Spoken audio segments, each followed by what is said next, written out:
Salut à tous les membres de l'ACC Judo, bienvenue à ce nouveau challenge course à pied Strava. On s'était quitté en 2020 avec une belle performance puisqu'ensemble on avait parcouru un peu moins de 2000 km collectivement au long du mois de décembre. Ça permet de rester en forme, de se motiver les uns les autres à avancer en club. On va remettre ça jusqu'à la fin de l'année dans une nouvelle formule dont voici le fonctionnement. Le chemin parcouru ensemble nous fait avancer sur un tracé dans toute l'Europe, le plus loin possible vers Tokyo. Et au long de ce périple, vous débloquerez des petits contenus que l'on vous préparera pour agrémenter cette période où on fait moins de judo, de jiu-jitsu, de taijitsu. On pratique moins, mais du coup on va essayer de vous parler du club, de technique, de champions, d'événements, mettre un peu de culture sur notre art quand on peut moins le pratiquer. Comment faire ? Alors il faut s'inscrire au groupe Strava de l'ACC Judo, dont vous trouverez le lien dans le descriptif de la vidéo. Vous pouvez enregistrer vos temps avec vos téléphones, vos montres connectées ou en les saisissant manuellement. Pour cet opus, un petit changement. On n'exclut pas les cyclistes, mais leurs distances parcourues seront divisées par 4, histoire de laisser un peu d'impact aux piétons, et aussi de ne pas nous tuer à la tâche. Pour le premier volet de lancement, comme on part de notre dojo de la Coutancière, notre kilomètre zéro, on vous propose de revenir aux origines et de découvrir l'historique du club de nos dojos successifs au travers de cet entretien avec Daniel Merny, qui a eu la gentillesse de m'accueillir. Vous débloquerez la seconde moitié de l'entretien quand nous aurons parcouru 200 km ensemble, ce qui devrait arriver bien rapidement. À vos baskets, on se motive et maintenant, place à notre histoire. On va commencer par se présenter. Bonjour, je suis avec Daniel. Bonjour Daniel. Bonjour Benjamin. Daniel, tu es donc ceinture noire premier dan et président d'honneur du club, arrivé au club donc en 1977.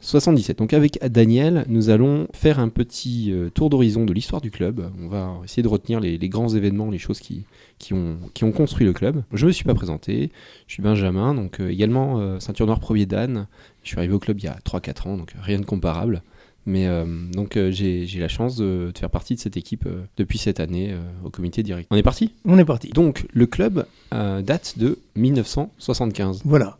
Donc le club est né en 1975 sous la direction de Jean Guinel, qui est également président d'honneur. Donc Jean Guinel qui arrive à la Chapelle-sur-Erdre avec ses enfants judokas. Exactement. Il avait été président précédemment du club de Bellevue où officier également Roger Gobil, qui est devenu par la suite le directeur technique lors de sa fondation à la Chapelle-sur-Erdre. Donc 1975, fondation du club. Alors il fait un petit référendum, savoir combien de personnes pourraient arriver au club et le club démarre dès la première année avec une quarantaine d'adhérents. 55 adhérents. 55 adhérents, d'accord. 75. Il fallait trouver un emplacement pour pouvoir pratiquer le judo. C'est donc avec beaucoup de contacts municipaux que nous a été attribué un local préfabriqué en bois, dont la photo d'ailleurs a été la première présentée sur notre fascicule. Donc un tout petit local de 55 mètres carrés. 55 mètres carrés, voilà, que nous avons donc équipé avec des tapis en paille de riz, mais dont il fallait tous les soirs déménager, remettre en place pour pouvoir laisser la disposition du préfabriqué à d'autres associations. Parce que c'était un local associatif. 77 premiers cours adultes qui ouvrent. Donc auparavant, c'était des cours d'enfants, d'adolescents. Nous n'avions pas de ceinture noire à l'époque, ce qui fait que l'encadrement reposait essentiellement sur l'éveil des enfants, leur faire découvrir le judo, et puis petit à petit les emmener à faire des compétitions. D'ailleurs, nous avons pratiqué des championnats de Benjamin, de Poussin, alors que nous étions dans ce dojo. Et à plusieurs reprises, nous avons remporté des coupes départementales avec des enfants qui avaient à l'époque de 8 à 12 ans ou 14 ans. 77 cours adultes, c'est l'année où tu arrives au club également Alors, lors de l'Assemblée générale de fin d'année en 1976, il a été évoqué la création possible d'un groupe d'adultes sur un plan purement technique, non compétitif. Et la chose m'a plu, comme elle a plu à d'autres. Ce qui fait que dès la rentrée, nous avons une trentaine de parents ou de personnes qui avaient pratiqué le judo autrefois, qui sont revenus.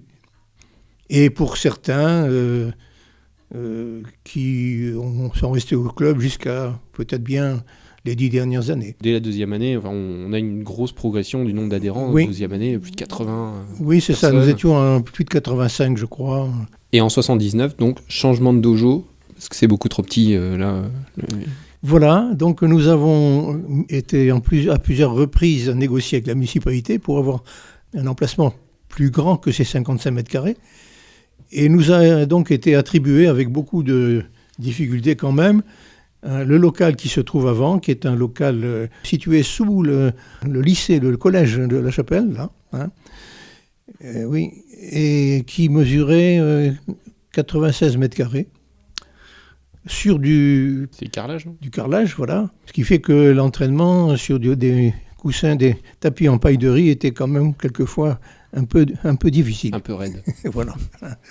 Ça ne nous a pas empêché de continuer à progresser dans nos résultats et différentes compétitions que nous avons organisées au niveau adulte même. À titre d'ailleurs anecdotique, je peux dire que l'une d'entre elles s'est trouvée pendant les vacances de Noël.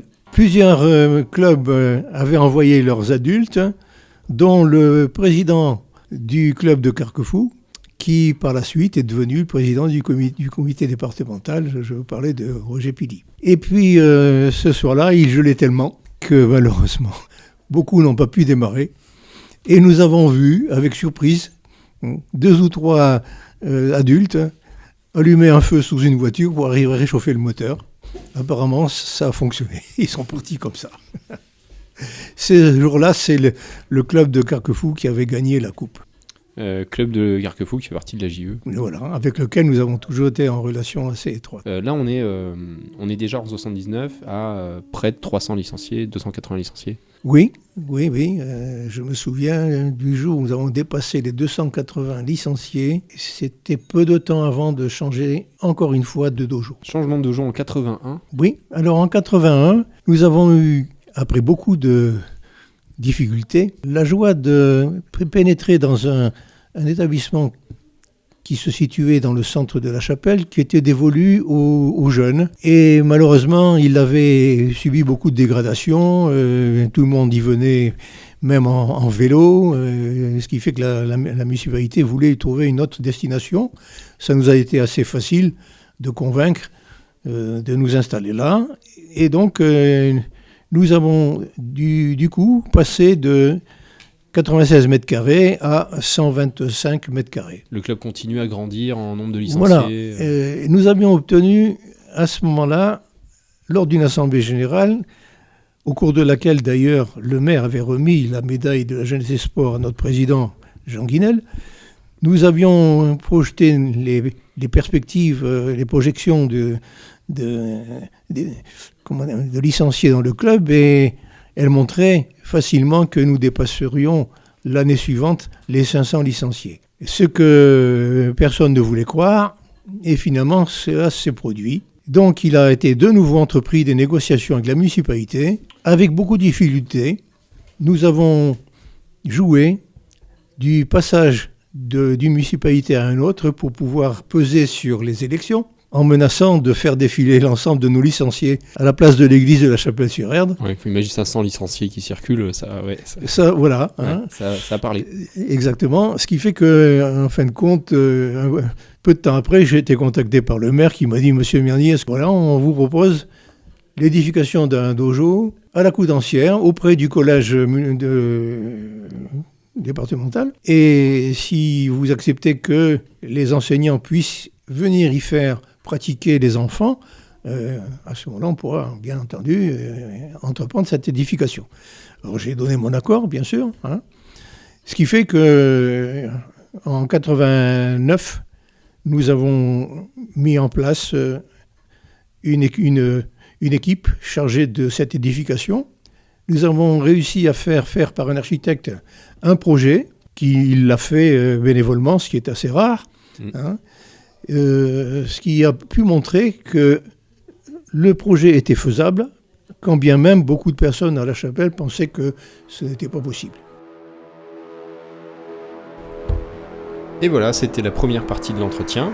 J'espère que ça vous a plu.